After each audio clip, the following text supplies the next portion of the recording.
So welcome. I'm Tamara Sheesley Balis, and this is the Montessori Parent, and it's about bringing Montessori motivation and discipline to your home. I want to give credit where credit is due. I found Dan Siegel, who's a medical doctor, and then Payne Bryson, who is a PhD and focuses specifically on children and their brains. And their work is really very groundbreaking. And also they put it in a way, they really put their work together in a way that's really easy to consume and to understand. So a lot of what we're going to talk about today is coming out of these two books. They have a new book out called The Power of Showing Up that I also highly recommend. And I just want to really acknowledge how much in alignment with Montessori their work really is, and how brilliant it is. So we always as parents want to begin with the end in mind. And one of the pieces that I find is that it's really easy to focus on the right here and right now, and having a child do what you need them to do or want them to do in this exact moment. And really it can become very short term. And truly, I understand we have to be able to live with the children, with how they're showing up right now. And we always also want to recognize that the way that we're interacting with the children right now is developing. It is deciding how they are going to deal with their relationships for the rest of their lives. So no pressure. But it really is extraordinary how even in infancy, the way that we're interacting with them is developing, and now this is being proven, the neural pathways for how they will handle their own relationships, how they will connect, how they will look to connect with people, how they will look to even their academic success. It is really formative to the brain. So I always like to start with the end in mind. So I want to start at the beginning, like, what does motivation mean for you? Let's go back to basics. What does it mean to you to be motivated, and how do you support right now your children or child's motivation? And please feel free to just call out. And of course, Kimmy, you're welcome to write in the chat, and we'll read it. One of the things, because he's only 2, and one of the things I'm conscious of is praise, and there's obviously a big discussion around praising your child. And so I try and do the whole, hey, you did that really well, you focused on it, like try and pick on the way in which he's approached something. Mm-hmm. So that's the way I'm dealing with it now. And in terms of future hopes for him in terms of motivation, I find my biggest blockers as a person is kind of self-doubt. Mm-hmm. And even though I know deep down I probably could do something, the self-doubt gets in the way, and it's just an easy way out. Mm-hmm. So I don't want that to be the case for him. I want him to grow up thinking, I really enjoy that, know what I enjoy, and then go for it. So. Mm-hmm. Excellent.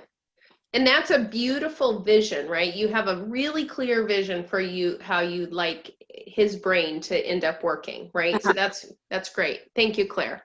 Anyone else?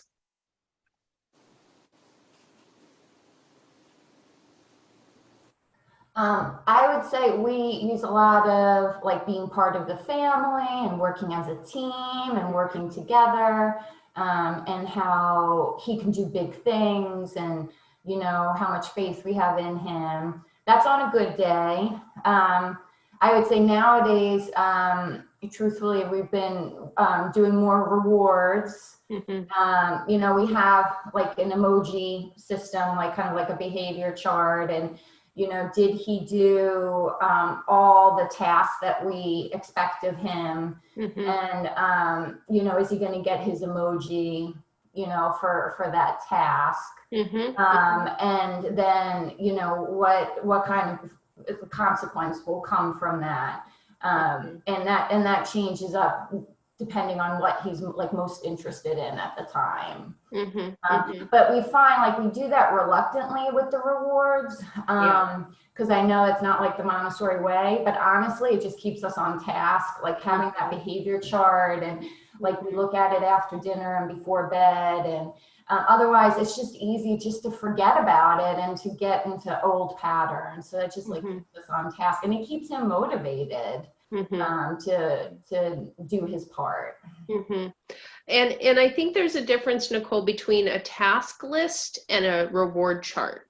So what I hear, at least, is part of what you're using it for is as a task list, which serves all of us to have a list of the things that we need to do. And I think the piece that where it and you know, there's no wrong or right, but according to Montessori theory, and what we find is that if it's a reward-based system, it works for the short term while he wants that reward, but then human beings actually over the long term don't do well with incentive-based systems because it lowers motivation long term.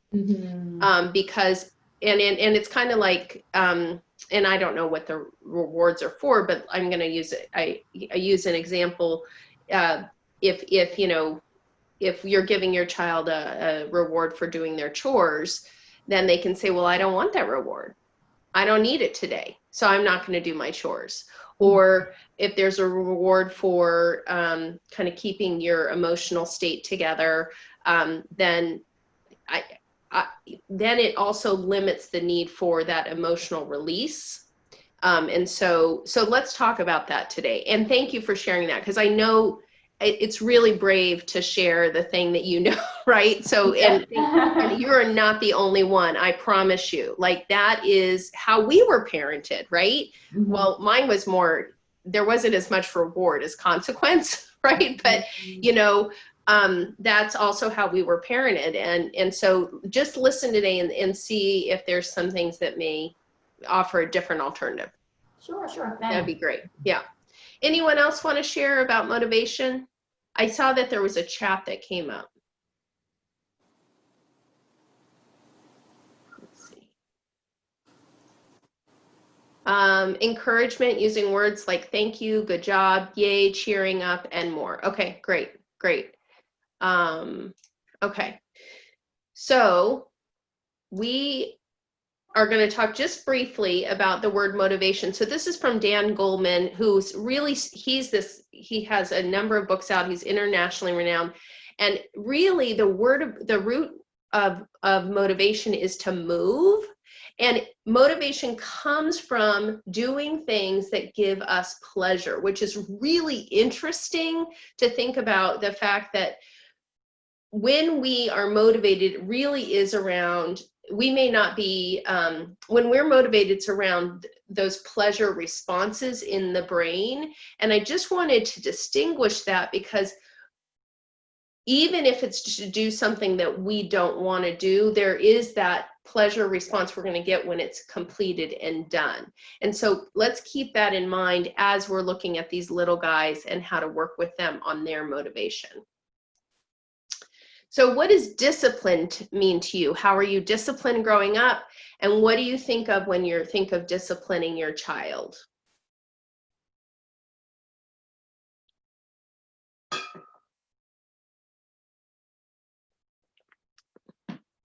I know that's a big topic. Anyone want to share? I cannot see everybody, so if you want to just jump in, I'm happy to. Our disciplining at the moment is Hamish, no, don't do that. That's because, you know, don't bang on the window because it might break. Don't swing on this because it might break. You can see where the most behavior is coming from. Though I have to say, the ultimate one, if he's not listening, is if you do that again, you'll go into your room for 2 minutes, which works at the moment. So I don't know for how long that threat will work. So that's in the back of my mind. And Claire, it's a perfect example. I mean, that is how, my guess is that's how you were brought up, right? Like, there were limits, and if you didn't do what you needed to do for your parents, then there was a consequence, right? I got grounded. I got spanked. Like all of those pieces, right, were a part of my upbringing. And my parents are great humans. Let's be clear. My dad volunteers at the school. I have great relationship with both of them. And that's how I was brought up, right? And I think a lot of us were brought up with like this timeout. If you don't do what I say, you do it because I said so. Maybe we've evolved to you do it because, that's what you're going to do. But it's one of those things that we really want to take a look at how we're approaching that situation, right? Anyone else want to share? I would say for me, when I think of discipline, I think of correction. And I guess I want to learn the ways to correct that are not, that are more using of words or language that he will understand. Versus more physical consequences, whether it's putting it, physically in timeout or using spanking. I mean, I think I turned out great, but that definitely was something that, happened for me. My husband had a completely different experience where I think it was spanking, not really called spanking, but more he felt like he got beat, and it had more of a extreme negative connotation. So as we think of ways to be corrective in ways that Ethan will understand, because we're right now trying to reach him, and so I want to learn how to reach him and with correction. Okay, perfect, great. Anyone else? For me, Hey, Tamara. Yeah. One of the things, sorry, this is Meredith. I'm on the treadmill, so bear with my background noise. One of the things I also wanted to mention to piggyback on the comment that was just made, because I relate to that, is the fact that I have a brown little boy. And it's interesting for me with the perspective of discipline, knowing that I have to raise a brown man in our society, and how I do that with discipline so that he can handle what society's going to throw at him. Yeah, absolutely. That's exactly right, Meredith. And that and the truth is that if your child is brown, your child does have to navigate the world very differently, right? Like that's and has to have an awareness that other folks don't. And so that's a piece of it too. And part of what we'll get into that piece, but thank you. Yeah. I heard another voice too. Yeah, I was just going to say, for me, what I try to really keep in front of my mind is not saving Leo from the consequences. Like when he spills milk, let him clean it up. That's just like a little example, but I find myself like mindlessly, constantly saving him, rescuing him from the consequences of his actions. So a lot of it is just like, staying consistent with my expectations of him and then letting the consequences happen. That's right. That's and almost allowing for, that's a natural consequence, right? The natural consequence, if you're not careful when you pour the milk, is that there's milk all over the floor. And are you rescuing him or are you giving him room? And that's something that we're going to go into more in the session we're doing on the Montessori child, is giving them that room to make those mistakes and learn to clean them up, right? And bringing in awareness, because then all of a sudden their awareness is different, right? So great. Okay, so we just talked about this a little bit, but for you to think about, where are you right now if your child doesn't follow instructions, if they're angry, if they're physically aggressive, or if they're motivated to do something. And just for your own thinking, how do you approach those, and what do you bring? And one of the things we're going to do today is have you think about maybe one thing that your child is doing that's not working, or that you're getting frustrated by, or that's bringing up emotion for you, and then we will work through that a little bit later. So the origin of the word discipline, and this was really interesting, because I think that oftentimes we look at the Middle English sense of discipline, which is mortification by scrounging oneself. I had to look up what scrounging was, right? Scrounging is really like beating yourself up, right? And so we are literally, some people consider discipline like if there's a child does something wrong or misbehaves, they're looking to scrouge the child, right? They need to be scrounged so they don't do it again. Whereas the old French version is instruction and knowledge, and that's really what Montessori. That's where we come from.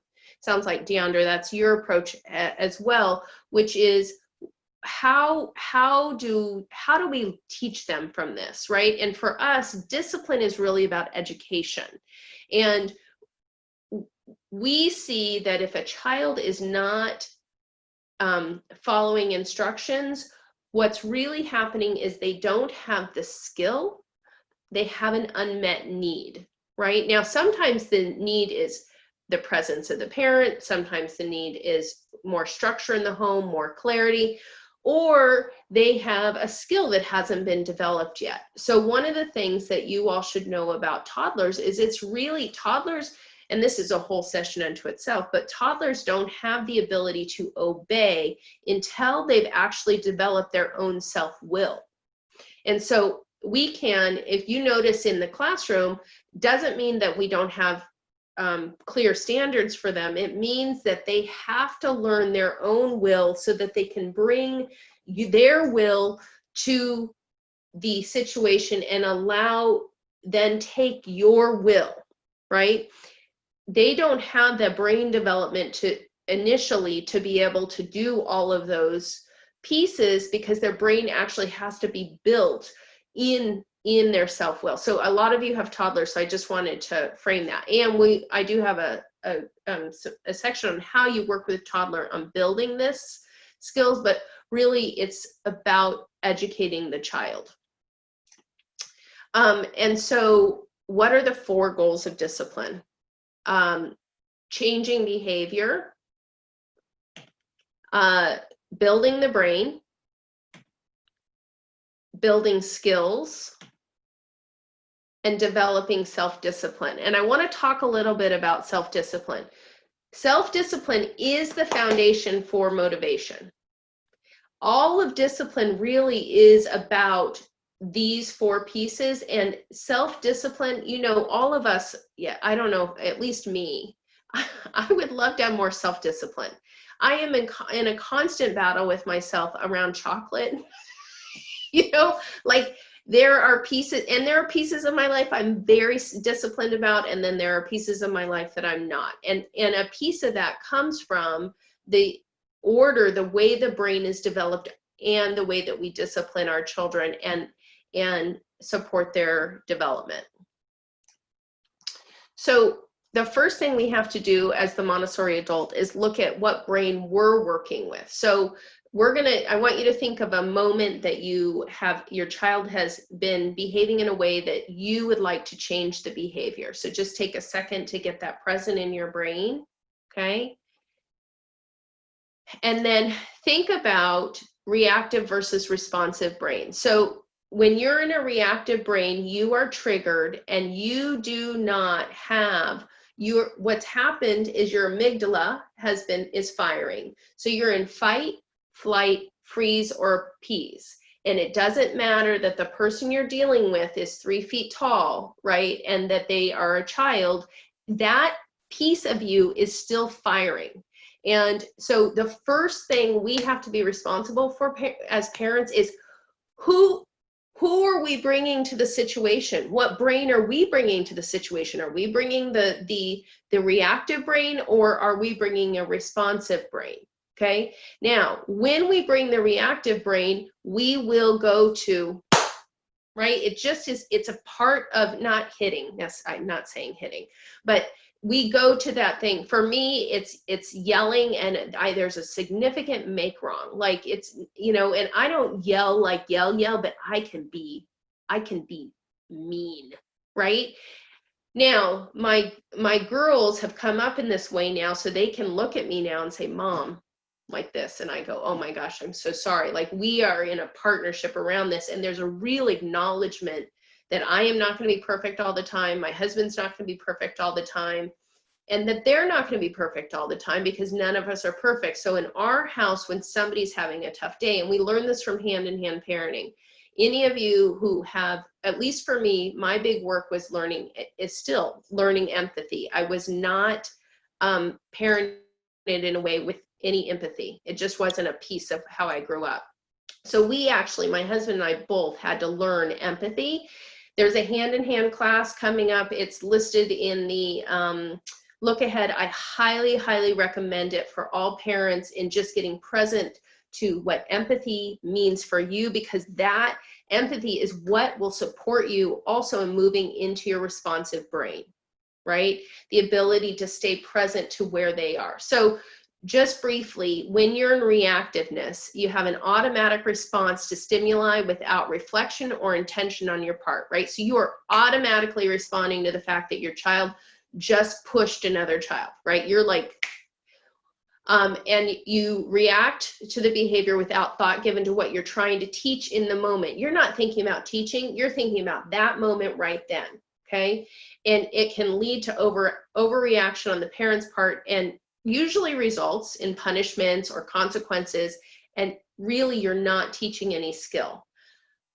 When you can go to responsive brain, now sometimes for you, what I would recommend is, there are a number, I had a whole slide on this. I had, we did this with the staff. And so, short-term structures for responsiveness, long-term structures for responsiveness, we know what those are. It's meditation, getting enough exercise, self-care are the long-term pieces. Short-term pieces are counting to 10, right? You taking a breath, you walking out of the room. You can say to the child, I am triggered right now. I'm going to take a few minutes, and that teaches them how to do that. I'm triggered. I'm going to take some time so I can come back and be gracious with you. And I have used that with my children repeatedly, and now they know how to do that. They'll say, I'm triggered, Mom. I need a few minutes. Fine. I totally understand that. I really respect the fact that you can identify where you are, right, emotionally. Okay. So counting to 10, you can jump up and down 10 times. Maybe you go for a run if you're Meredith, right? And so whatever the piece is for you. Go ahead, Nicole. I've been finding lately just breathing through my nose. Oh, yeah. Like I've played around with the, breathe through your nose and out through your mouth, the counting, long breaths, short, whatever. Just breathing through my nose, just really simple, just keeping it really simple in that moment. I love that. That's because it makes what's happening is you're actually switching your brain into mindfulness in that moment. And you're actually, what'd you say? Oh no, and it's super simple. Like, right. You don't have to count breaths. Any tools, right?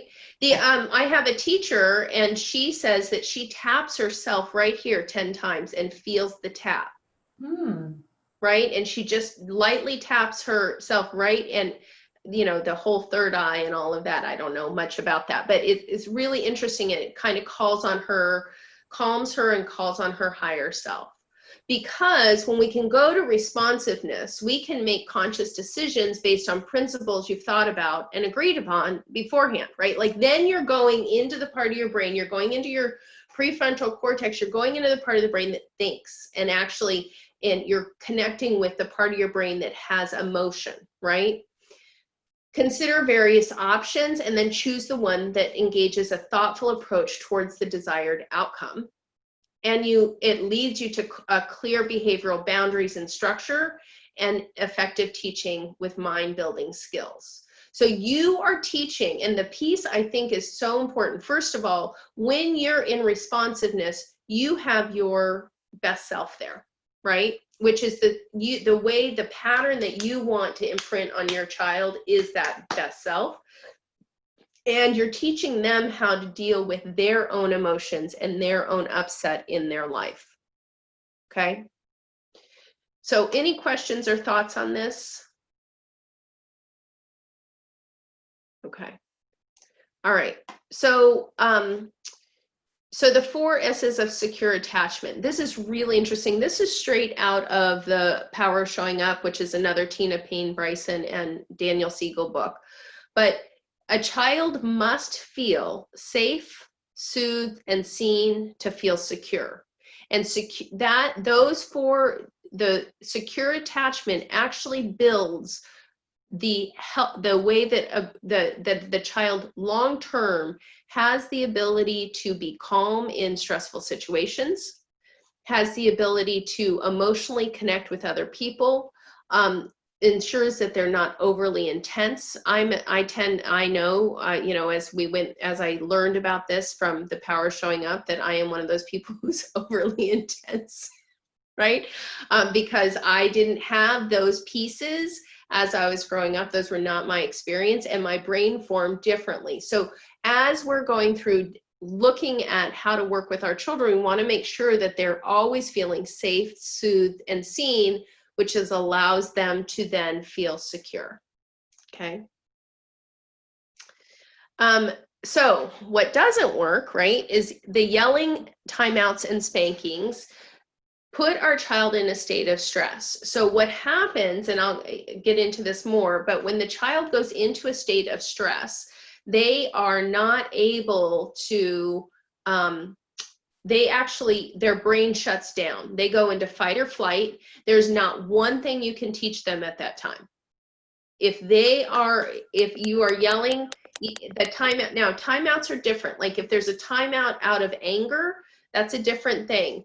And, you know, Daniel Siegel goes into that there are some timeouts that can work, but they're very specific, they're very short, and they're not created out of anger. I personally, in hand, they say you do not use timeouts, because if a child is having trouble, isolating them is the worst thing that you can do. Making them have to be by themselves when they're struggling is doesn't work. You have to decide what works for your family. I'm just going to give you all the information that I can. What I find about when a child is having emotional or frustrated or upset, when I grew up, I was isolated.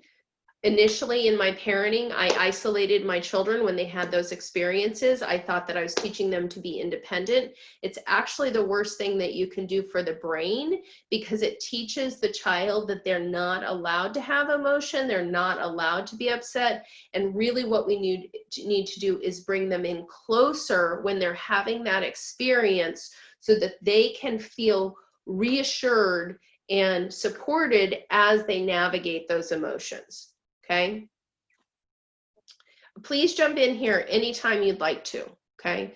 So one of the things that we all have to be aware of is that one of the things that happens in the brain when you have a parent figure or somebody who's a primary caregiver who has your brain is wired to go to that person when you're upset or angry or hurt or scared or feeling insecure in any way. And if that person is somebody who creates pain and fear for you, then the brain actually can create disorganized attachment. And what it means is the cortisol goes off in the brain, but what happens is the brain gets caught in a loop, and it actually does not build the neural pathways it needs to build around relationships and emotions, because it gets in this loop, because it goes, well, I should go to the person who is my attachment person. Oh, I can't go to that person because there's pain and fear there, and it loops. So it's one of the things we just have to be aware of when we're dealing with children. So back to timeout. So what parents expect from timeouts is that we're going to say, the child, we're going to send them away, and they're going to think about what they did, and they're going to think, I messed up and I'm going to do better. This timeout really made me realize that. And what really ends up happening when we punish children is they stop feeling guilty about the thing they did. So Tina Payne Bryson talks about this in one of her podcasts. As soon as we go in and make them wrong or dominate or make them feel like we're not on their team, they shift from feeling guilt, because they do have a natural guilt. If they don't do something they know they're not supposed to do, they have a natural guilt. If we go and implement a punishment, they stop self-reflecting on what they did, and they turn that onto the parent. They turn it onto the caregiver and say, they're so awful. And I know you guys I imagine, at least I can think of moments in my life where that happened, right? As a child, and I did something that I knew I wasn't supposed to do. But then when my parents came in and just tore into me, like they didn't tear, like they were not abusive. I need to be clear about, but they, my brain went into, they're so awful. Right? It was no longer about what I did. And children very young can process that they did something that didn't work. But if we go into dominance or making them feel small or punishing them, then they don't actually learn the lesson. So we always want to ask you as a parent which brain you're working with as you're working with the children. And what brain is your child working with? I love this picture, these little guys. I miss being with the children so much. So what brain is the child working with? Children do well if they can. People do well if they can. It's not children do well if they want to. Like, that is really important. If a child does not want to do not well. They want to do well. They want to do the right thing. They cannot do the right thing. If they cannot do the right thing, it's not that they're choosing to be manipulative. This is current research. They're not choosing to be manipulative. They don't think like that. They are doing as best as they can at that moment. If a child is not behaving in a way that works, there is a reason, and there's a lagging skill or a need that's not being met. And testing boundaries and experimentation is an important part of their development, right? This is one little girl. This is one of our staff members' children, and she said this was like it wasn't very long that this child had all of these experimentations, right?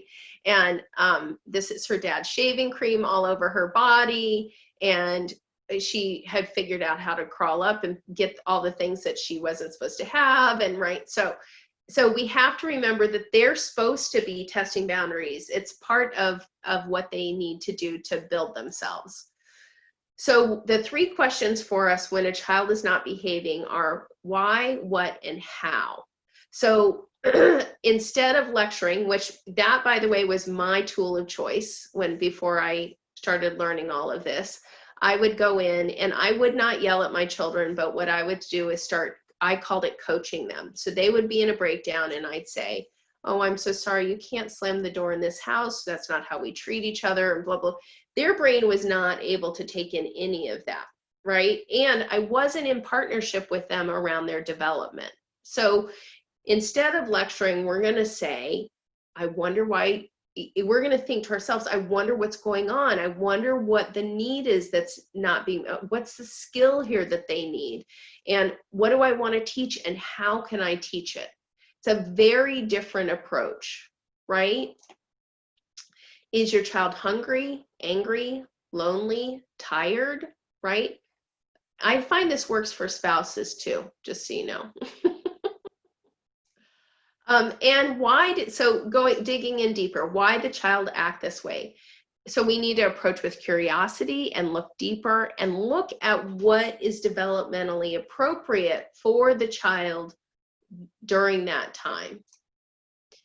What lesson do I want to teach in this moment, right? So instead of separating them and sending them off, so in this example, I like to think this little boy maybe pushed another child, right? So what could you do to make it right? so we're asking them. Now, I recommend that you not have that conversation until your brain is in responsive brain and the child's brain is in receptive brain.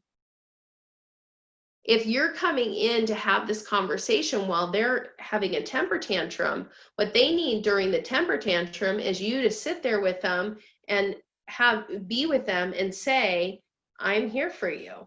I hear that you're upset. I get that. And really be with the emotion so that that can come up and out. One of the things that they talk a lot about in hand is that children they're carrying, the upset is not about the upset at the moment. It's just like us, right? If I come home, it's been a long day and, there's, I don't know, my kids' backpacks and shoes are all over the floor. They haven't hung them up or whatever. And I get frustrated about the backpacks and the shoes. It's not about the backpacks and the shoes. It's about my whole day, maybe my whole week. Maybe the conversation I had with my mother 3 days before, who knows, right? Same thing with children. We think that it's this one thing that set them off.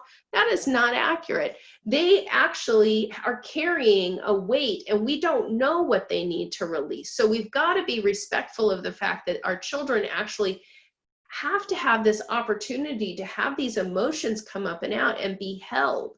And so we give them the space to and really hold them in that space of love while they're having this moment. Now, they can't hit you, right? And I can't let you do that. You cannot, we have to keep each other safe. It's not that, but they can let all that hurt and upset and really deep, whatever is going on for them up and out. And then we come back when they're in the reactive brain and, they get all that out. And then you get to say to them, what could you do to make this right? Right. And then what happens when we do this, well, I'm getting ahead. I've got a slide for that. So what do you want to teach in this moment? You have to remember the goal of discipline is not about consequences. Our goal is building the brain. So, and teaching skills. So what are the life skills that they need strengthening? Is it self-control? Is it taking responsibility? Is it in appropriate ways to express big feelings?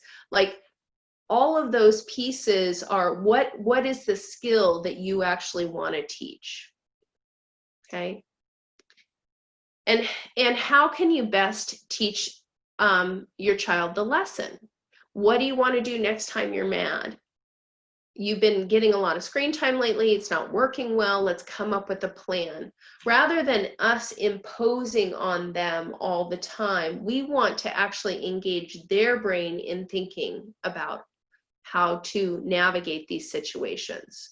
One of the things that happens a lot is parents come in and we tell them how it's going to be. We tell them how they're going to fix it. We tell them what they're going to do. It's your point, Nicole, giving them the space to figure out how to clean it up themselves. If the milk spills, and giving them the opportunity to actually turn their brain on and think about how to solve that problem, right? So how can you best teach the child the lesson? You have to consider the child's age and developmental stage, your own emotional state. I don't like to come into that. I am not going to come into it when I'm heated or when they're heated. We have to both be in those brain states. And then we use collaborative problem solving, which is where you all solve the problem together, right? You're on a team. I always like to tell my girls, my girls know, we talk about it a lot, that my job is first job is to keep them safe, but after that, my job is to help them grow into a grown-up who knows themselves. I think that's a piece that we miss culturally a lot, is having us really learn who we are and who know themselves and know their purpose in the world and know how to be a contribution. And so we talk a lot about their self-construction. This is not me telling them how to do it. It's them taking on those pieces for themselves. that's where the motivation comes from. If we're always making those decisions for them, you can understand how motivation goes away, because there's no pleasure in doing what somebody else is making you do, generally, right? Now there are, I'm going off track here, but there are exceptions to that. And so yesterday, my 10-year-old takes piano lessons, and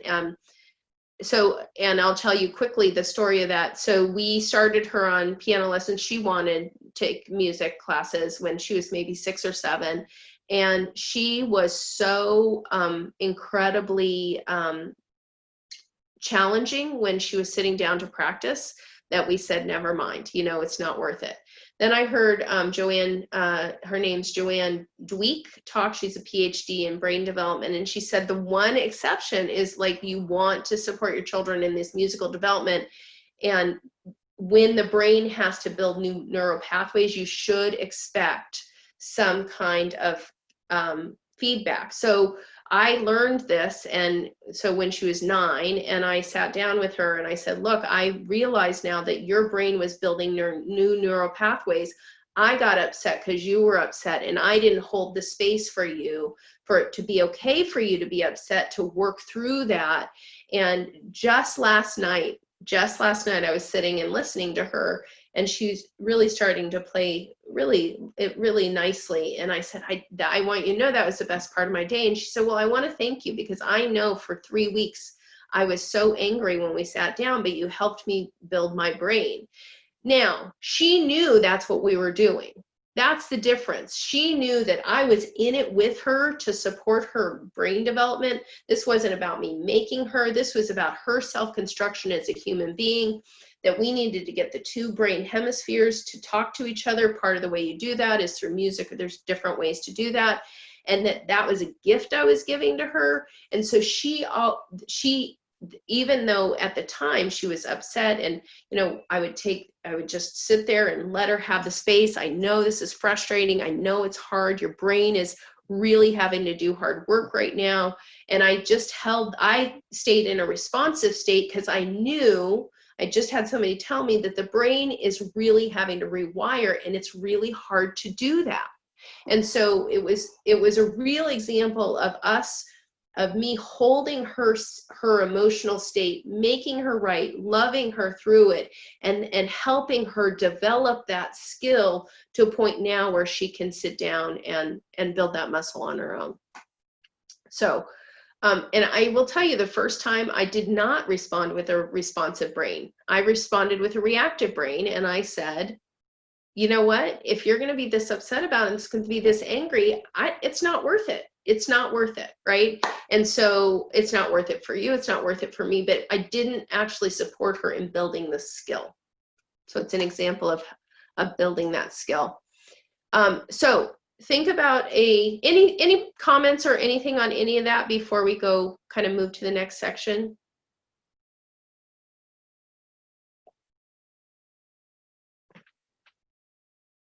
No? Okay. Did I lose you guys? Is it too much? Are we okay? Are we making progress? I can only see 4 of you, but you are very important 4. Okay. So talk about, think about a repeated behavior, and just, you can write it down, or you can just think about what for your child, this behavior that it has maybe triggered you in the past. Why is the child behaving that way? What's the lesson the child needs, and how is the best way to teach that lesson? I just want to give you a couple minutes to do that.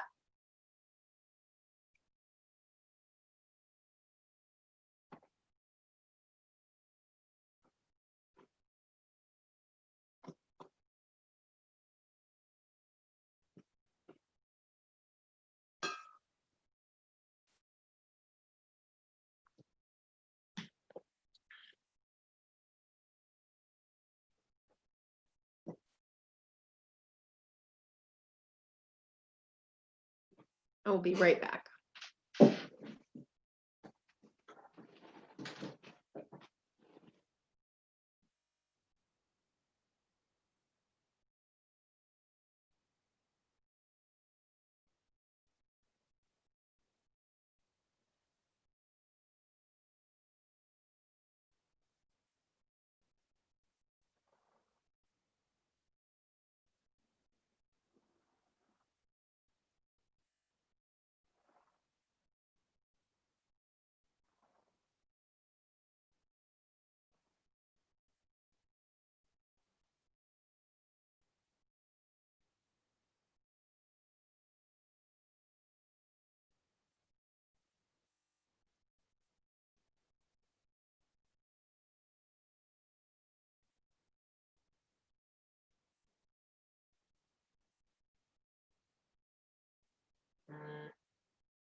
Okay. So we're going to loop back to this question, and I'll have you all share towards the end around this, if that works. So, okay, so what can you do as a parent? So discipline is about teaching, and teaching requires kids to be receptive. Receptivity results from connection. And it's actually connection that moves the kids from reactivity to receptivity, right? So that is a huge piece. And we'll come back to connection in a bit. That's a really important piece. We always want to connect before we correct, okay? Also, we want to provide clear, consistent expectations and a schedule. One of the things that helps children, particularly, most of you have young ones, although Mark, you've got Dylan's older, but having a set schedule is very reassuring to children, and then they know what to expect. And having the expectations be the same expectations makes a big difference.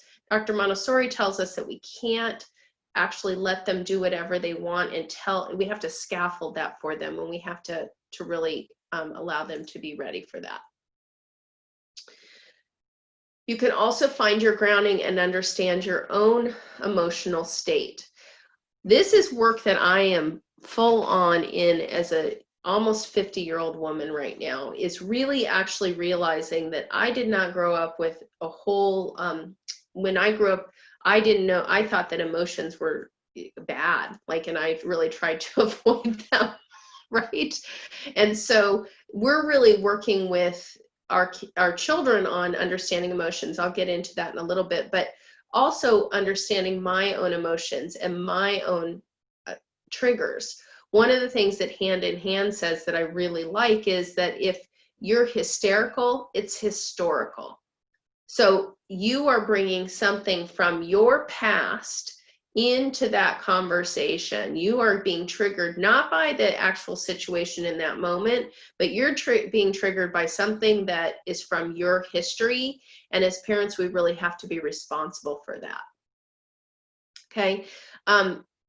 Another hand-in-hand tool is having an empathy partner, because when our empathy bucket is not full, it's really hard for us to bring empathy to our child and any kind of real compassion in the moment. So one of the things that we really recommend is having an empathy buddy. I know Meredith had one at least for a while. I don't know if you still have her. I have mine too. Every Sunday morning, I go for a walk. At 7:30 in the morning, I talk for a half an hour and she talks for a half an hour. And it's been about 4 years now that I've had the same empathy partner, and it was somebody who is not a parent at the school, who does have children, and who I had no other real connection with, which really worked out because I can talk about work, I can talk about my children, I can talk about my husband, and it's a really safe place to just dump all that. And the rule is that there's no coaching, there's no talking about it. It's like whatever happens in an empathy call stays in it. You don't even refer to the person's, what they said in there, if they went first in your call, because it just gets locked down. And it's such a place, it really gives me a place to dump all that and come in with a much fuller empathy bucket. And so that's a tool I really, really recommend, particularly for those of us who, are carrying quite a bit in our lives and don't have necessarily a lot of time for our own selves. So, which I think is anybody who's parenting young children. Be present. Give the gift of your full attention. And so obviously you cannot give the gift of your full attention all the time. And I am not somebody who advocates that you sit and play and entertain your children all the time. I actually think that's a whole nother topic. And that's a part of what we talk about when we talk about the Montessori child. But really in the moment where they're having a emotion or they're frustrated or there's this, you cannot do it while you're making dinner. You cannot do it while you're folding laundry. You actually have to turn and have the conversation and be fully present with them and really give them the gift of that full attention. And then connection, right? Always bring empathy, right? Here's the thing. I know you've had people in your life who have had to correct you about something. If they come in and they are empathetic and give you that connection first, you are much more willing to hear what they have to say. And so really, really that connection, that empathy is one of the most important gifts you can give your children. I like to say, and this is interesting. So as I've worked with parents and even some staff members over the years around this who, came from an upbringing more like mine, we talked about the golden rule, and because it's really interesting how often we are willing to treat children in a way that we wouldn't want to be treated. Right? So if I ever was having, a frustrating day and came home and was upset about it or even crying or whatever, and somebody said to me, well, you need to go calm down in your room, I would have some pretty choice words for that person, right? Or if we, if somebody said, well, you know what, you're not talking to me respectfully right now, so you're in trouble. I wouldn't like that either. And so we really always,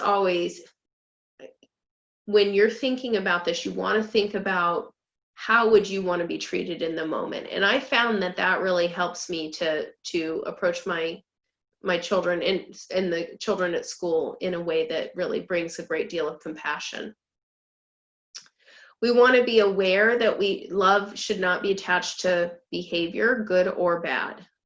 This is a huge Alfie Kohn.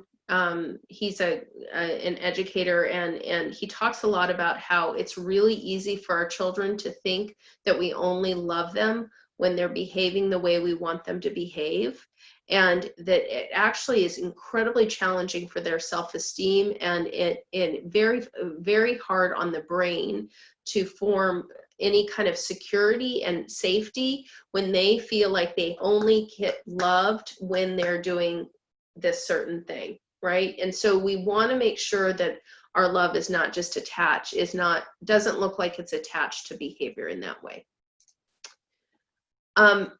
So what can you do as a parent? You're going to observe, you're going to listen, and you're going to get curious. And why is your child behaving this way? What are your child's emotions? And where is the behavior coming from? We have to redirect. And so they have this great, the redirection strategies, which I love the way they break this down. This is straight out of No Drama Discipline. And I'm going to go through each one of these, so reduce words, embrace emotions, describe, don't preach, involve your child in the discipline, reframe a no into a conditional yes, emphasize the positive, creatively approach the situation, and teach mindsight tools. And we're going to talk about each of these, okay? So reduce words. Say what you see. I see shoes at the front door. I notice you haven't started your homework. In our house, we just really, really took on I notice as a term. The children are using it with us as well. So it's a really nice term for saying something without being critical. So for example, Georgie's laundry is all over the bathroom floor, and so I got to say to her, I noticed that I can't quite make it into the bathroom right now because of the clothes, right? It's a really nice way to approach the conversation. And you do not want to lecture here, right? You do not want to use so many words, because what happens is they tune us out. They hear blah, blah, blah, and it's gone, right? So Any thoughts, comments before we go? Questions before we keep moving? No? Okay. Embracing emotions, giving the freedom to feel safely. In this set, so this is a Georgie on the right, and these are her sister and her two cousins on the left. And they could climb the tree and she couldn't. And we have a rule that you cannot, we're not going to put her up in the tree because it's not a safe activity if she can't do it herself. So she has to be able to do it herself. And she's much younger, and she got really, really upset about that, and that she couldn't get up in the tree. And it's really understandable, right? And so giving her the space to be upset without fixing it for her, without solving it for her, holding the space for her to let all of that out is truly a gift. And one of the things that we're working on in our house is naming emotions, actually having the emotions have names so that it's not just sad, angry, hurt, happy, and really kind of giving breath to those emotions so that they can start to really know how they feel. I think this is one thing that I'm really starting to dig into this work around understanding emotions and how they control us. And we have a lot more power with emotions if we can name them. And so we want to help them have that experience. And the other day with my two girls, they were upset with each other. And what we did was I had them look for the word that described how they really felt. And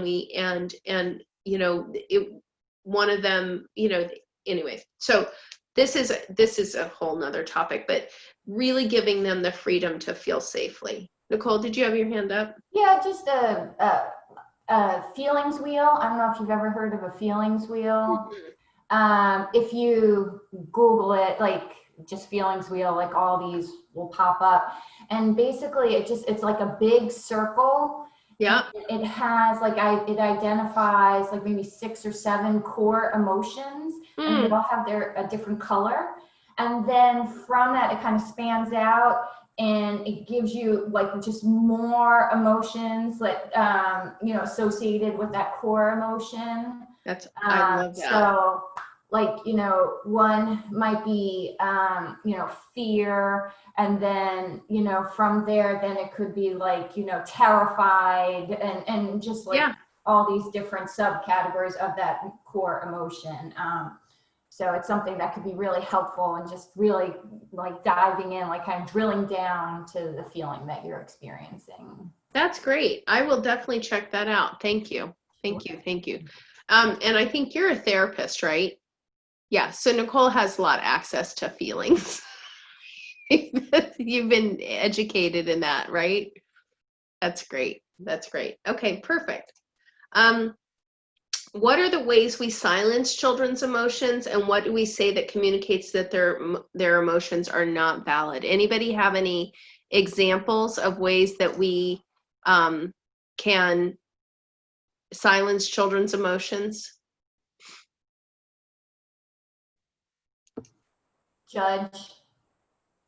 We judge them, right?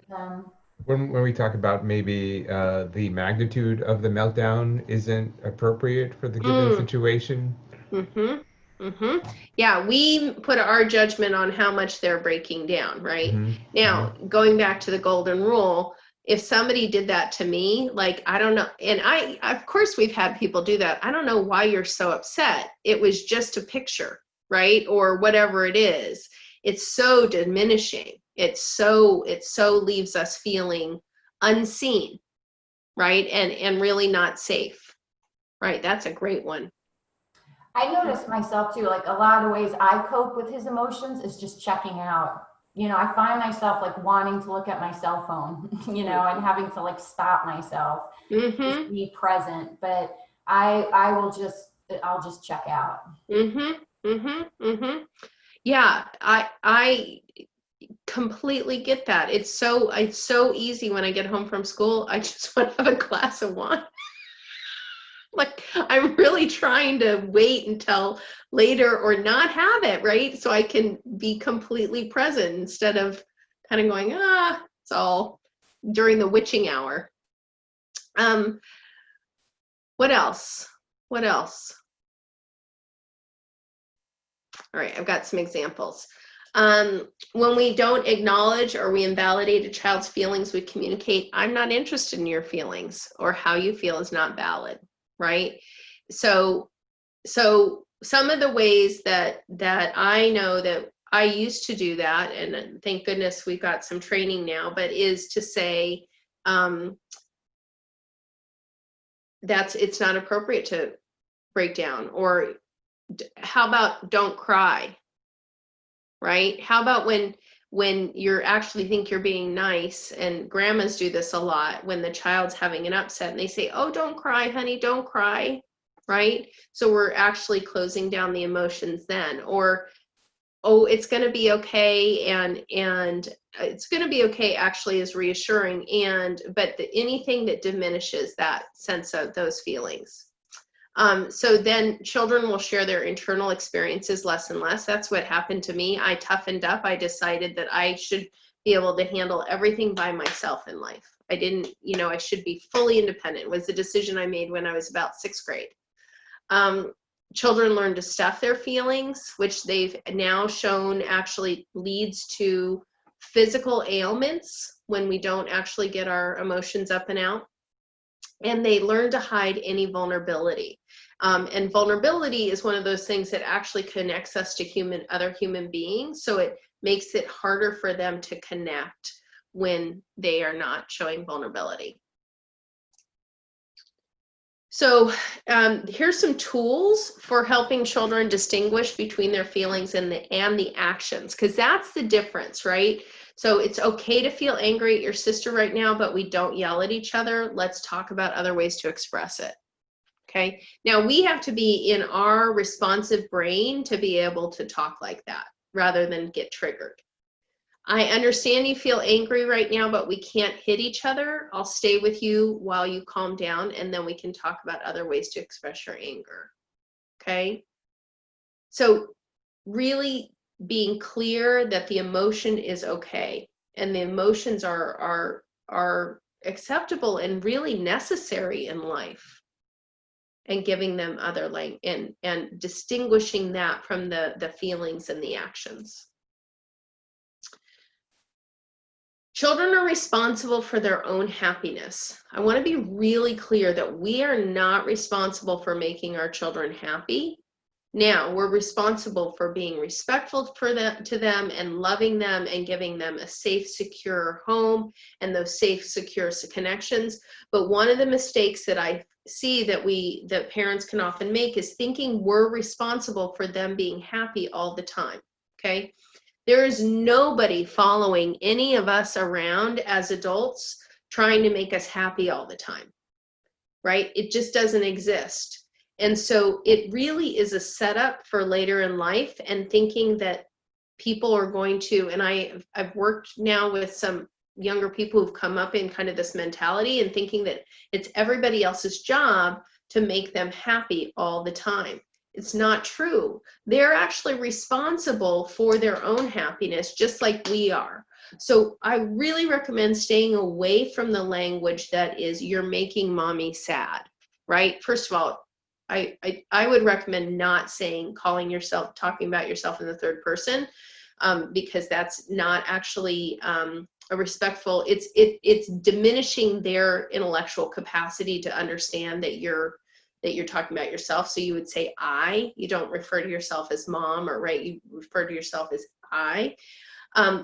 And they're not making you, right? You're responsible for your emotions. So it's really, the thing to say is I am feeling sad, period, right? Like we just talked about earlier, the emotions are not just about that one moment. They are a compilation of a number of things that have happened And it could be from years ago that you're carrying this, right? The truth is that people who are not angry people do not get angry. The child doesn't make them angry. The spouse doesn't make them angry. They're carrying, I carry anger. I carry sadness. Those are in me. My girls are not making me feel those. Those are already there. They may be bringing them up, right? So really having the child understand that part of their self-construction is their responsibility to their own well-being. And one of the things we talk about in our house is that it's you're responsible for creating the life that has you be happy, right? Now, part of that is being in community and having strong relationships with each other and all of those pieces. So this is just something that I recommend kind of plugging into your brain as you work. Any thoughts on that? Questions, concerns? No? Okay. Describe, don't preach. Say what you see. I like that. I notice, you could say, I notice you're throwing cards, or you are throwing cards. It makes it hard to play the game. You left your dishes on the sink. You're not dressed. We need to leave in 5 minutes. You can say, I like saying, I notice you're not dressed. We need to leave in 5 minutes. I notice I noticed dishes on the table, right? And so it really is, you're just describing. You're not preaching. When you do this, it avoids putting your child on the defensive, right? Think about how we respond when somebody says, you're doing all these things wrong. And it puts the onus on the child to think through how to address the issue. It's so easy for our children to not be thinking. If you are doing all the thinking for the child, their brain is going to turn off. I think that's a lot of what's happening now when, it's been going on for a while, but adolescents are getting to college and they don't know how to think. They don't know how to think for themselves. Their parents are still calling to register them for classes and solve problems and calling the professor and doing their laundry and all of it. They haven't learned, their brain hasn't needed to be on because somebody else has been thinking for them all along. And so we want to make sure that the child's brain stays engaged and that they recognize that they're really a critical part of that they have to think for themselves. Giving the child the opportunity to observe the situation himself and decide how to respond. We can't say you can say, you punched your brother, you need to go say you're sorry. That is not going to help the child build a skill. It's not going to help them learn it doesn't actually help them learn how to work through situations. We have to let them have the opportunity to learn how to turn their brain on and look at the situation. Now, this is true, especially children 3 and up, okay? And engages the child in the conversation. Involve your child in the discipline, and you really have to listen. Can you help me understand what happened here? I can't figure this out. And so that you're really engaging them and they get the opportunity to share with you really what happened. I think I'm going the wrong way. We call it bi-directional dialogue. I've noticed any ideas from Ross Greene, Ross Greene does a lot with classrooms, and he's the one who coined the term children do well if they can. He says, I've noticed X, what's up with that? And that's how he approaches it, so that you're giving the child the opportunity to really talk through. Reframe the no into conditional yes. So Daniel Siegel has a book called The Yes Brain, and I have not read it. I have to tell you, this is a piece that I'm taking from it, though, that they've shared, is the no becomes a yes, because the brain actually, when it hears no, it's actually feels violent to the brain. And I know children have to know what no means. Of course they need to know what no means. And there's a way to shift it so that the brain stays engaged and doesn't feel shut down. right? So yes, we can have a story tomorrow night, right? We don't have time for one right now, and we can have another one tomorrow night. Yes, we can certainly have ice cream. We're looking at, you know, your birthday or whatever it is, right? So stimulates the brain into the social engagement behavior rather than activating the reactive state, right? And builds a perspective mind. So you're really able to look to the future and create future actions to meet present needs.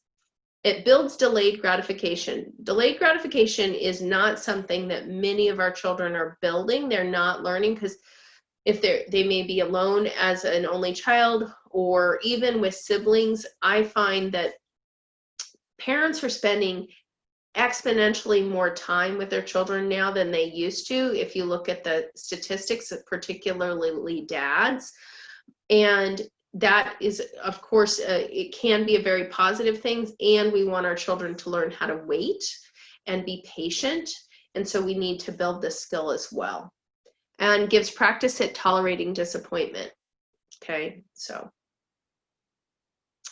and please jump in here, you know, anytime. Emphasize the positive. Rather than "you interrupted me," you can say, "Please let me finish," right? And that's one that we're working on in our house right now, or saying, "Hold on," right? "Thank you for getting the table set so quickly without being reminded," is a redirection strategy. So really trying to focus on what they're doing well. Bringing creativity. This is something I learned from Hand in Hand. I thought when we were disciplining, it really needed to be feel very serious and, you know, I don't know, significant, I guess. And what I've learned is that you can have redirection activities, strategies that are playful, and the brain really likes novelty, so it turns on when you come at it a different way. And it also teaches your child how to be playful when things are not going their way, and to bring still to be in a space that really can be loving and connected and joyful. And then teaching mind sight tools. So seeing your own minds and the minds of others. So this is about really looking in how other people are thinking. It's the what, why, and how for others, and really verbalizing that to your child. Now, you're not going to do that with toddlers, but as they get older, you can actually talk about how your brain is working and how their brain is working. And there's a whole book on Mind Sight by Daniel Siegel that I highly recommend.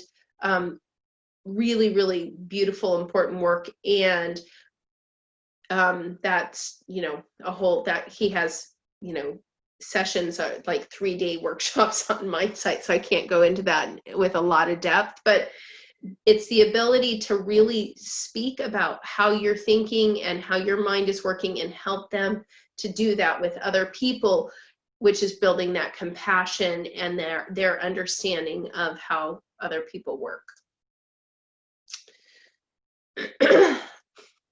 I think I smell something burning in my house. That's not good. So identify, so we're gonna educate. So identify the needs, identify when the child has a receptive brain, and then teach the skills. That's just in like a nutshell, right? So the area you previously identified, how could you approach that differently using these tools? Anyone have any ideas?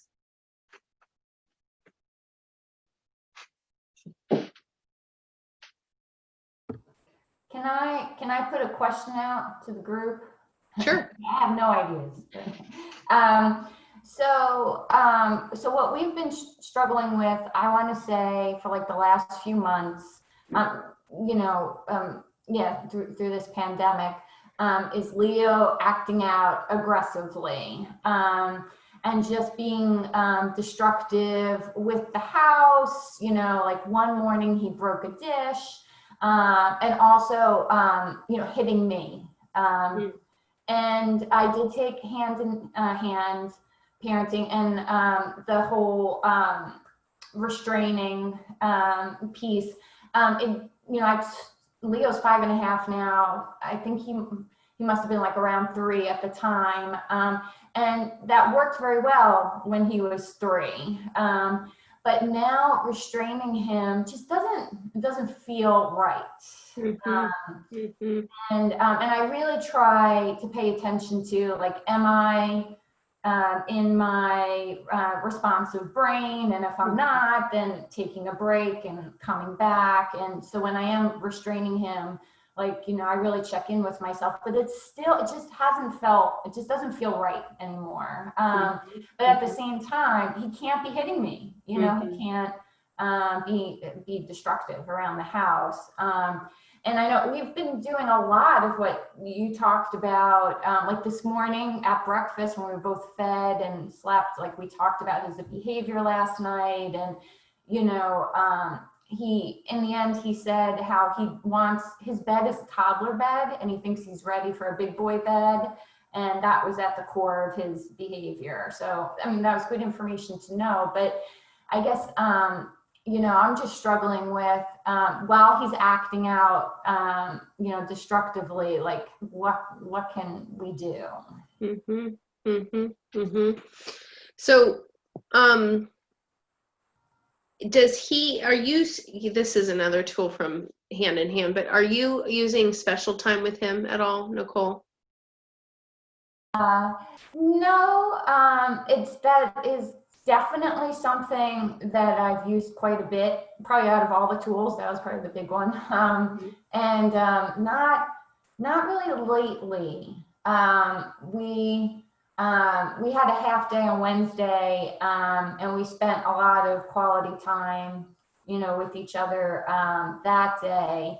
But also now I think about it, so I haven't been doing that intentionally, but we have had some quality time together. Like last night, he asked me to do his nails, and we had, like, it was a lovely evening. And I did his nails. We had read a nice story, and it was like so lovely until it wasn't. And that's part of it too. It's like so quickly changes. But I wonder too, like what is it they say? When you have this lovely time, the spoiled outing, is that what they call it? Yeah. So I've wondered if that might be at play too. Okay, so let me just give everybody else the frameworks we're talking about, which are hand in hand techniques. So hand in hand has a special time technique where you give the child every day a certain amount of time. It can be 2 minutes, it could be 5 minutes, it could be 10 minutes, but during that time, the child is completely in charge. And I really recommend special time. Georgie at this point, she's 10, she's not really into it as much anymore, but when she was younger, it really made a big difference. And it's, for us, the rules are no screen time, no food, but otherwise, we can do whatever she wants. So, we've had times where her thing was, oftentimes I'm her servant in special time, she's the queen, and or she races around the house and wants me to catch her. We play tickle tag, and we play games, and she changes all the rules so she wins. Great. And the thing about special time is that you are having the best time ever. Like, you are having such a great time while they're doing it, so that they get to really be fully empowered. Because if you look at their lives, they don't really have so much say a lot of the time, right? Like, a lot of things are decided for them, like where they go to school and what time they leave for school and what they're having for dinner, unless they're, so that's one of the pieces that Nicole's talking about. The piece of the transition, it is not uncommon for children when they have that much connection and are feeling that loved and tended to, and when it's ending, for them to have a meltdown and to really feel upset. And what they say in Hand is that it is absolutely, actually, you build time in for it, expecting it, because when a child feels that safe and that connected, that's when all of that other trauma, all of that other, not, like that upset comes out. Because as much as we love our children, as much as we do for them, they all are going to have some of those pieces. They're going to have upset. It could be that they're still upset that the dog died. You know, I'm hearing about things that from my teenager now from 3 years ago that really upset her with a peer at school that she never told me about at the time, and now she's processing those. So it's not unusual for human beings to carry things. And so for Leo, I think that's a piece that you're seeing, Nicole, is that he's releasing that. And so it's working with him on creating ways that he can release that don't have violence, right? And so he may have a need for actually a punching bag or some way that he can release physicality in a way that is productive. The truth is that our culture reveres, it's so interesting. We have, like, we say you can't be violent, but then we pay people who box and play football and these really violent activities incredible sums of money to be violent with each other, right? And so you can tell I'm a Montessorian, right? not a big sports fan. That's not true. I like some sports, just even not those. Anyway, that's a whole nother conversation. But so giving him opportunities, looking to see what's the need, right? What's the skill, and looking at building those tools for him of, you know, maybe at the end of a great night like that, there's some time where you guys both go down and you know, hit on a punching bag, or maybe you have a big pillow fight to release some of that, or because there is that release that's needed. And the beautiful thing is, and I know it didn't feel beautiful at the time, but the beautiful thing is you created this real connection with him where all of that, and who knows what he's carrying, right? Leo's social human. I can't imagine that the lockdown has been, not lockdown, but the last 6 months have been really challenging for him. Yeah, absolutely. I mean, he's an only child and he's extremely, as you know, extremely extroverted. Yeah. So absolutely, you know, I'm sure like it kind of makes a lot of sense that he would have a lot, you know, to release, and then I would be the safest person to release that with. And we've been doing a lot of problem solving around, you know, we got a punching bag, stress balls, you know, punching the pillows. He has been asking to do pillow fights. And you know, and I haven't always been responsive to that because I just haven't felt like I was in the mood to be doing a pillow fight and creating games where he wins all the time. So I really do like the idea of incorporating the daily, you know, special time, but then also too, like the punching bags and the stress balls and all that. You know, he hasn't taken to that in the moment of releasing his anger, but I like your idea of making that just like maybe just building that into the day as more of a proactive way of releasing the energy versus like reactive. And maybe then when he's practiced punching the pillows or the punching bag, you know, when he's not super angry, it'll be easier for him to go to it when he is super angry. So I really like that idea. Well, and I would say the other piece is to talk to him, and you may already be doing this, but he may start to feel it, like to get curious with him about where, because he's 5, right? Is he 5? Yes. Yeah. So where does he feel it in his body when he starts to feel that come up?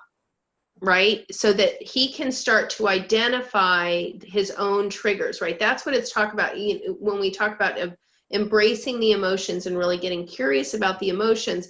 Like, what does that feel like in his body? And because we have triggers, we can feel it coming on, right? And so if he can start to identify that, then, you know, maybe having some, and ask him what are the things that he could do, because he doesn't want to hit you either. I'm sure he feels miserable that he hit you. Like that, you know, it's so hard on their self-esteem when they come after us, just like it's hard on our self-esteem when we come after them. Like nobody wants to have relationships that are negative, you know, like that are hurting each other in that way.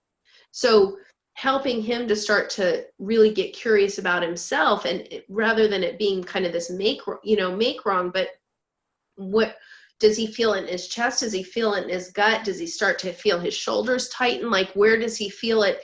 And then you start to pay attention to his physicality too. So you can say, I'm seeing this shift. Can you feel it? And you bring him into the curiosity of it rather than there's something wrong. And then from there, as partners, because you guys are partners in this, where does it go from there? Like, yeah, and I think you're totally hitting the nail on the head, and I could talk about this with you for hours. But two things I just want to really say, like what makes this really resonate is one, I started taking him to an acupuncturist, like I guess about a month ago, and that's been tremendously helpful. And she's been talking about that with us, like where do you feel it in your body? And she actually lent us this book for children that speaks to that, like where the children feel their emotions in their bodies. And he loved it. It had no trucks in it, nothing. And he still loved this book and wanted to read it. What's the name of the book, Nicole? Oh man, I'll send it to you. Okay, that'd be great. It'd be great to be able to share it with the community. I mean, we're in this together, right? And it's all he doesn't take to all books, and he really took to this, and he actually has used the language in the book with me too. Like, I'm feeling in my belly right now. So I think so we need to build on that. And I'll send you that book.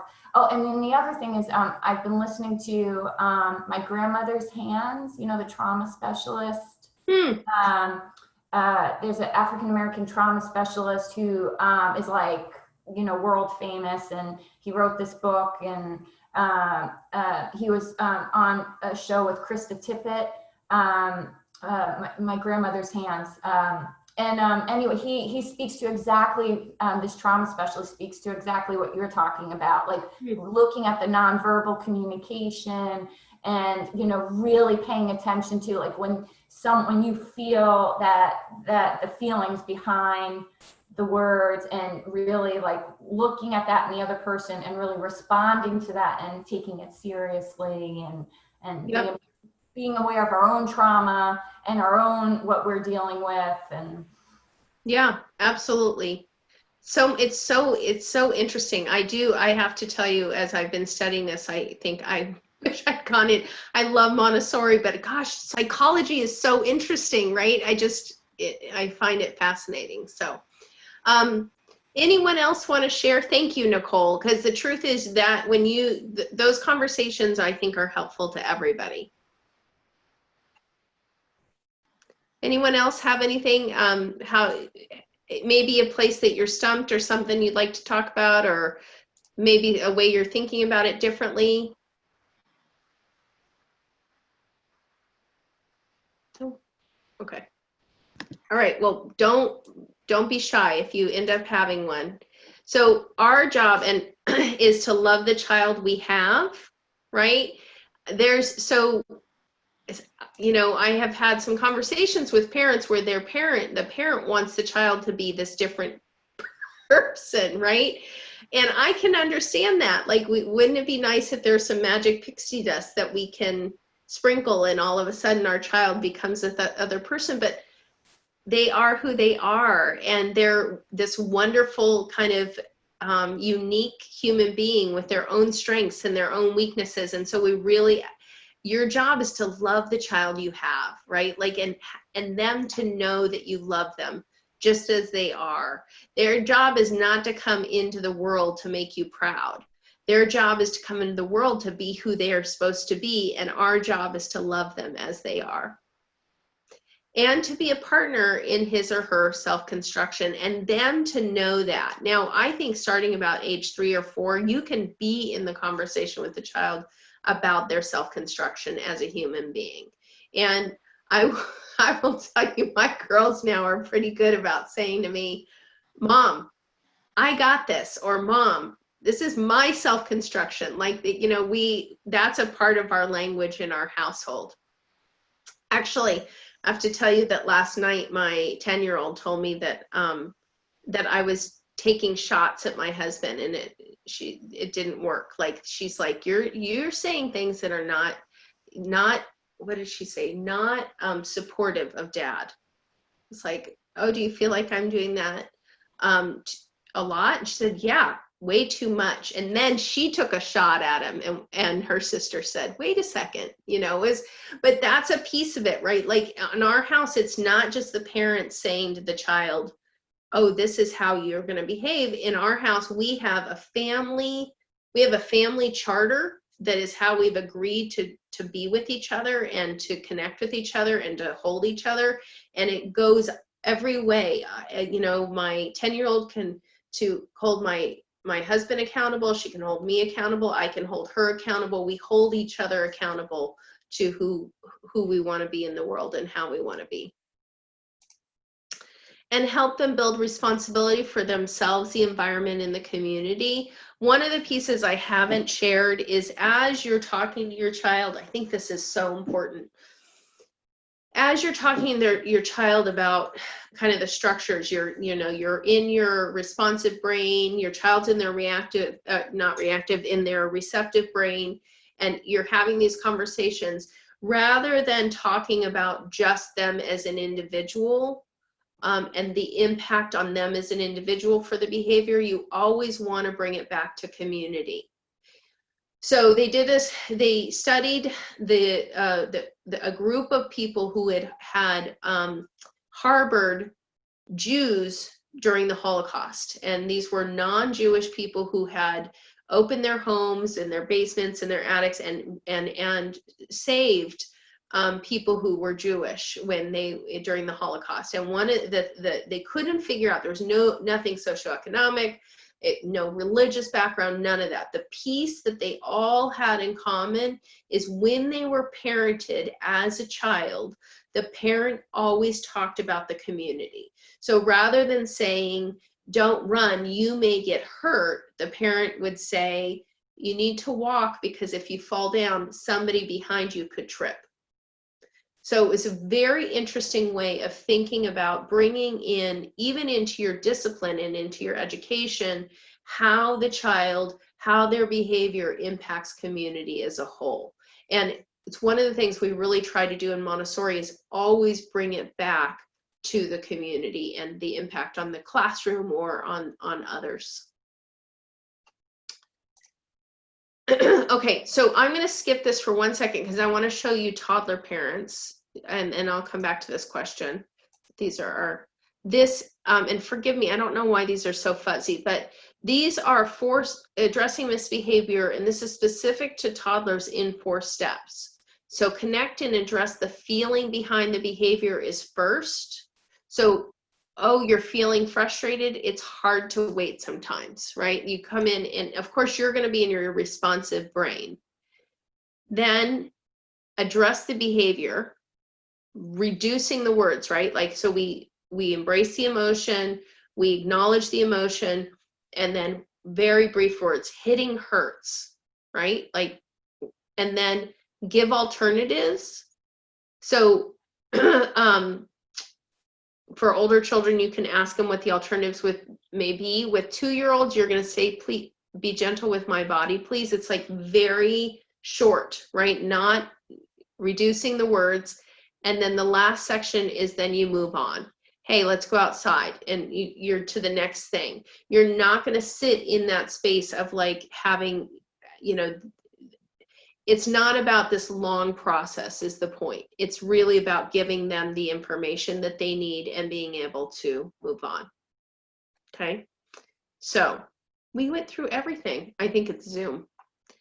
Because when we do this workshop in class, it takes us 3 hours. In a classroom, it takes 3 hours. So what do you want to take away from today's workshop? And I'd love to hear from everybody on this, because what I say, you have a 20% chance of remembering. What you say, you have an 80% chance of remembering and of using. So are there pieces that you'd like to be able to take with you today and utilize. And I'm just going to go across the screen again. So Kim, how about you as your mom self? So I think this is always a good refresher for me, but one of the things I really appreciate what you and Nicole were talking about, as far as identifying like where the child is feeling the emotion and how it feels in their body. Grayson's not there yet; he's a toddler, but right now we're in like the restraining phases for the meltdowns and the connection phases. But I can see that being helpful in a few years. So that Great. too. Thank you. How about you, Nicole?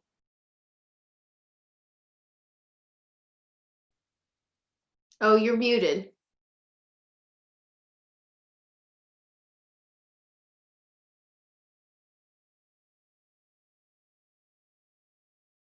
You're still muted.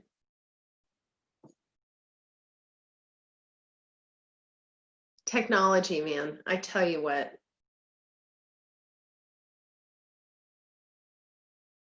Nicole, I'm going to go to the next person, take the stress off, okay? And we'll come back to you, all right? How about you, Mark?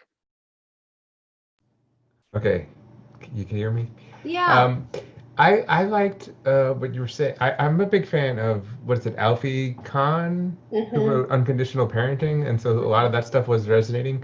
That stuff always needs to be repeated, though, because it's one thing to hear it and another to put it into action. It's very difficult to not reward and to not punish.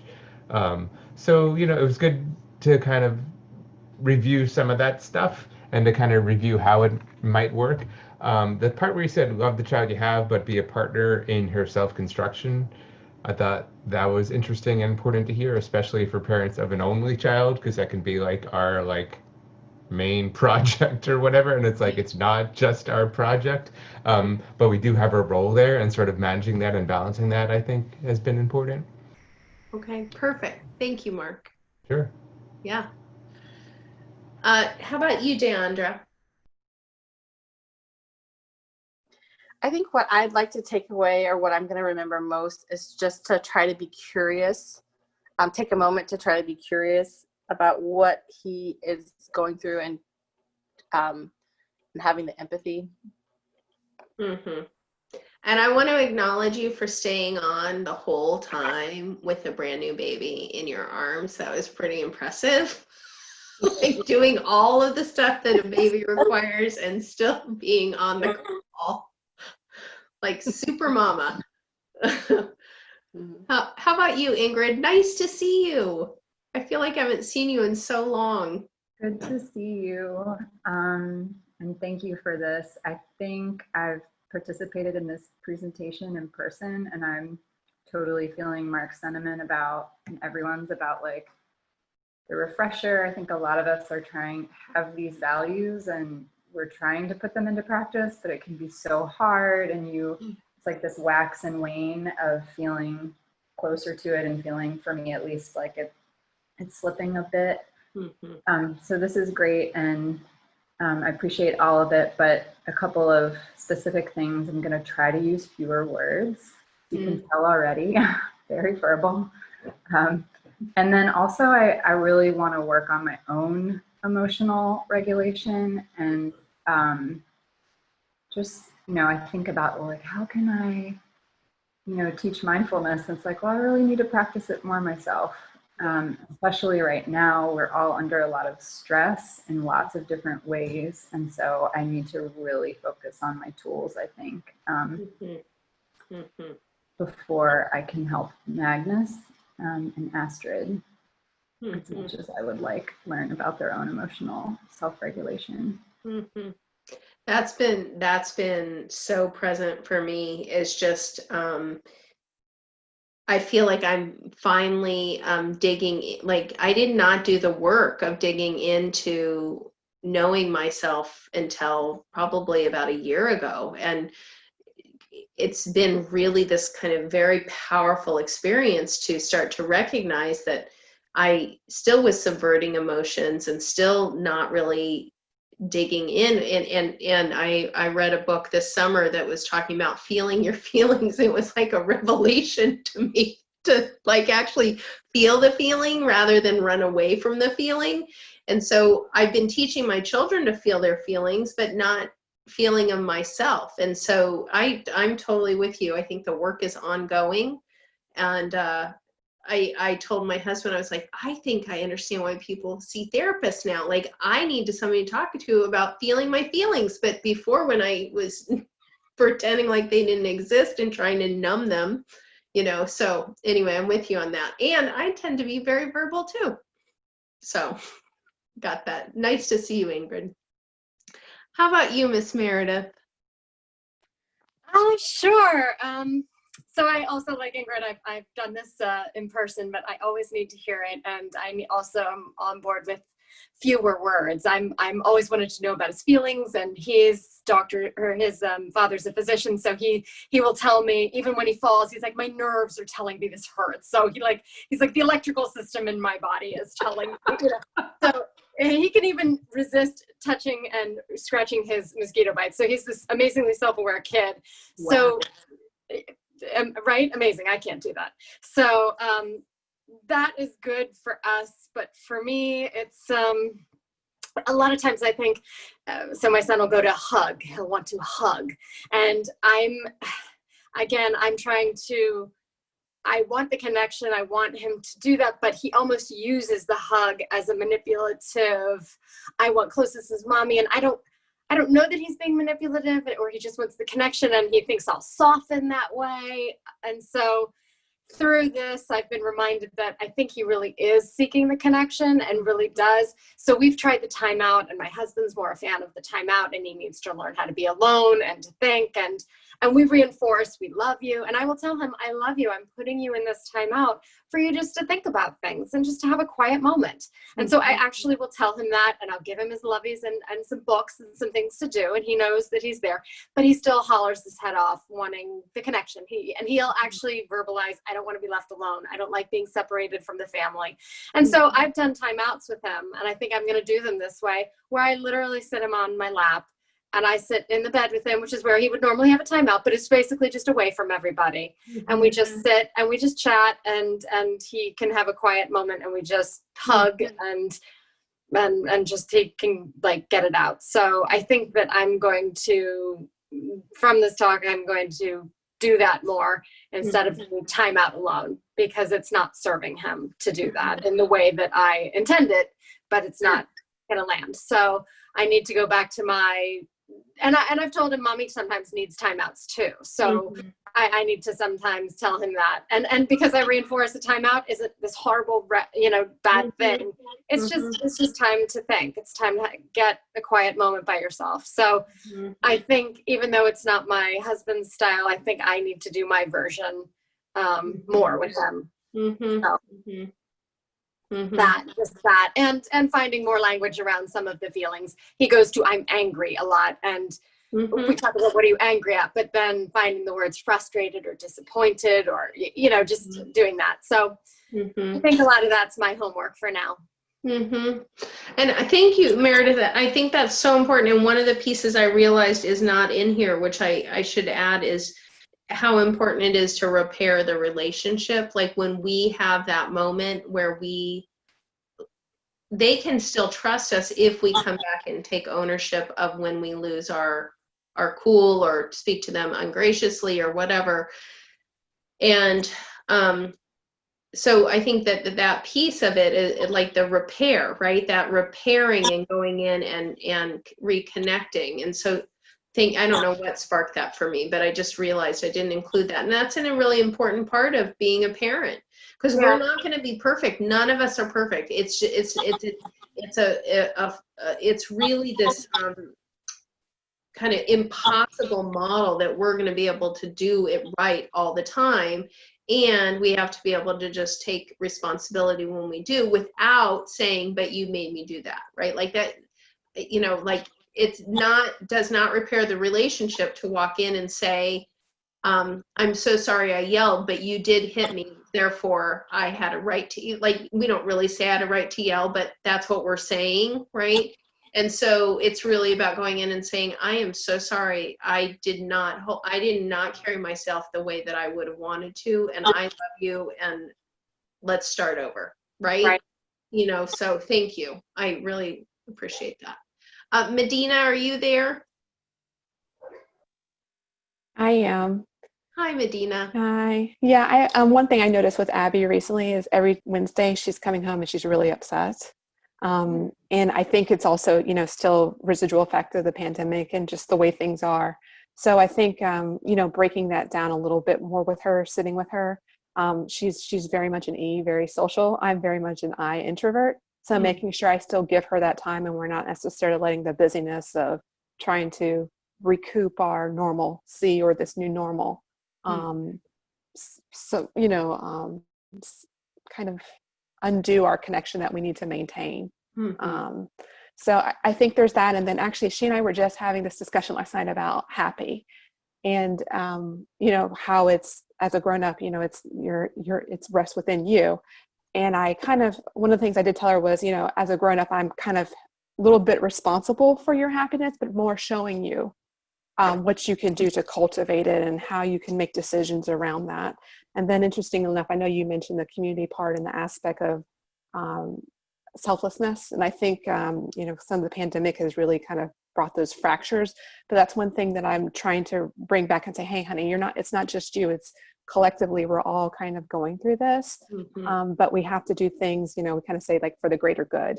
We wear masks for the greater good, because it's more for others than it is for us. And that's one way to think about it. So just some of those different aspects, and also what you said about, so the golden rule, but also I've tried to have been in reinforcing with her like the platinum rule, which is what I heard of several years ago, of treating others the way they want to be treated. So kind of cultivating, you know, yes, for the empathy aspect, thinking about how it would feel to you, but then going a step further and keeping that in mind too. So. Medina, I really appreciate that. I'm going to add modeling to the happiness to that slide, because you're right. That is how they learn how to be happy, is actually seeing us. They have to feel safe. Like I know people whose parents actually lived a very happy life, but did not provide for the child the security that we talked about at the beginning. So, you know, it has to be both pieces, but we do model for them how to be happy. I think that's really important. So thank you. Meredith, we already did. Kimmy, I don't know if you want to type something in, or I appreciate you've hung in there with us the whole time. It looks like she wrote something in the chat. It's so interesting to know and be conscious of brain development stages. This gives room for parents to intentionally ignore being reactive, plus the importance of being present when needed. It could be quite exhausting dealing with toddlers. Yes, and taking care of yourself too, because toddlers are I promise you, about age 5, it does get easier. I don't know if you're having that experience, but for me, when my kids turned 5, it was like I could exhale just a little bit. So, all right, and Alicia. Hi, I'm here. Hi.